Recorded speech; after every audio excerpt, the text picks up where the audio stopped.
Now let's go to the foster children, which I think was the most, to me, it was Tuskegee with foster children. That was the most egregious. Yeah. In the 80s and 90s, there were these AIDS drugs, and sometimes it was difficult to get parental permission to test experimental drugs on children. Why? AIDS drugs have very toxic side effects. Fauci and his team, the AIDS team and Fauci, went to the foster system in several cities. I think Pittsburgh and the city of New York were two that I remember. And they convinced these cities to the wards, the people who were watching the foster children, to enroll their HIV-infected foster children in these studies so that they can get efficacy and safety data on them and do that. Some of the trials, some of the protocols say that the children are, and I quote, presumed to be HIV positive. Now, what kind of society are we that children who are only presumed, and by whom are they presumed? What criteria makes them presumed to be HIV, that those children then get exposed to as many as 7 highly toxic experimental drugs? And what I uncovered was that the promise that Dr. Fauci and his team made to these foster children agencies is for every child that you allow to enroll in this, we're going to give them an advocate, a patient advocate, to watch their well-being like their parents, because they're disconnected from their parents when you're a foster child. This patient advocate will watch the data, they'll be briefed, and they'll protect that child's personal and safety interests as they go through this, very toxic drug trial. And it turns out that in almost all those cases, the NIAID, Fauci's division, didn't provide that advocate after the fact. And what I dug up in records was there were 10 unexplained deaths of foster children in this trial. 10, not 1, 10, very large number. And the ultimate investigation concluded that these were unexplained, mysterious deaths that were very troubling because of the fact that NIAID had not given them the protections of an advocate, somebody to watch out and be that child's parent as these drugs were being administered to. So very much like the Tuskegee syphilis experiment in the 40s.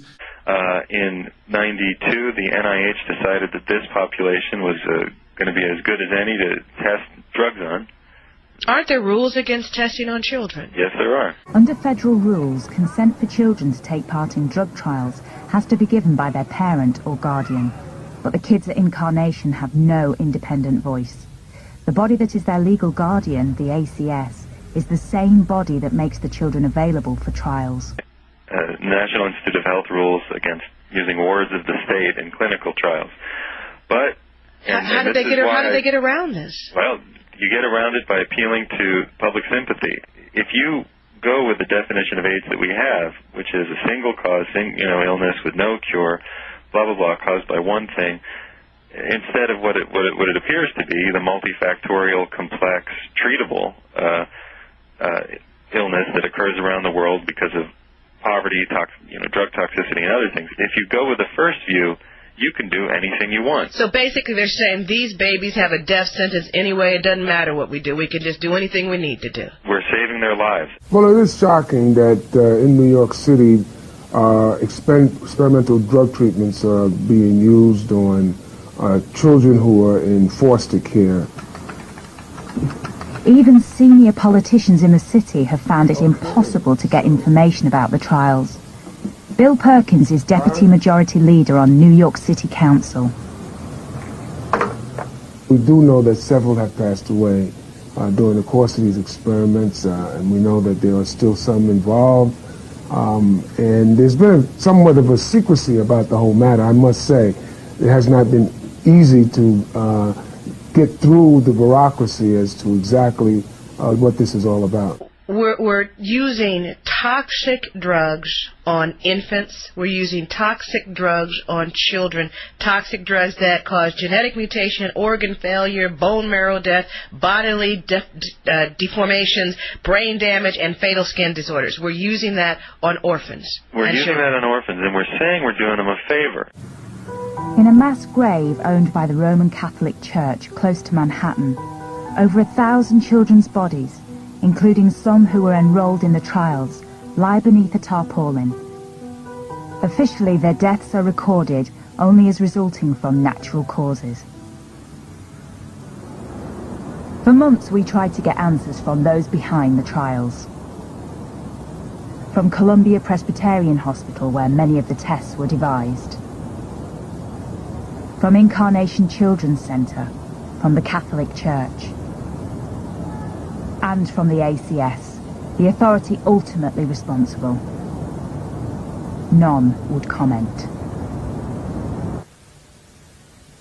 The drug companies which have supported trials at Incarnation include some of the world's largest.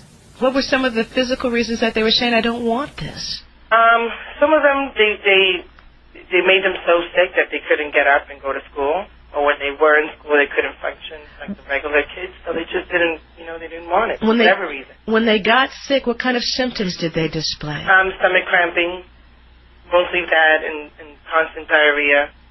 That wouldn't allow them to stay focused in a classroom like a regular child would. Sleepy, a lot of the kids, they were drugged so much that they were just tired. They just couldn't function. And Mimi, when the children refused to take the drugs, what would happen to them?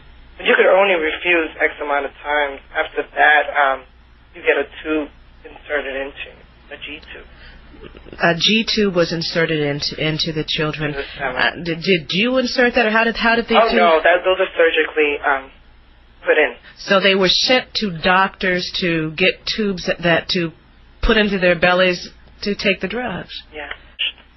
One of my kids came in, and a couple of months later, she came in, she was fine. She had a stroke, and she went blind. And after being given these meds. Yes, because supposedly her case was she wasn't aware of her HIV status. So if he wasn't aware, he wasn't taking medicine.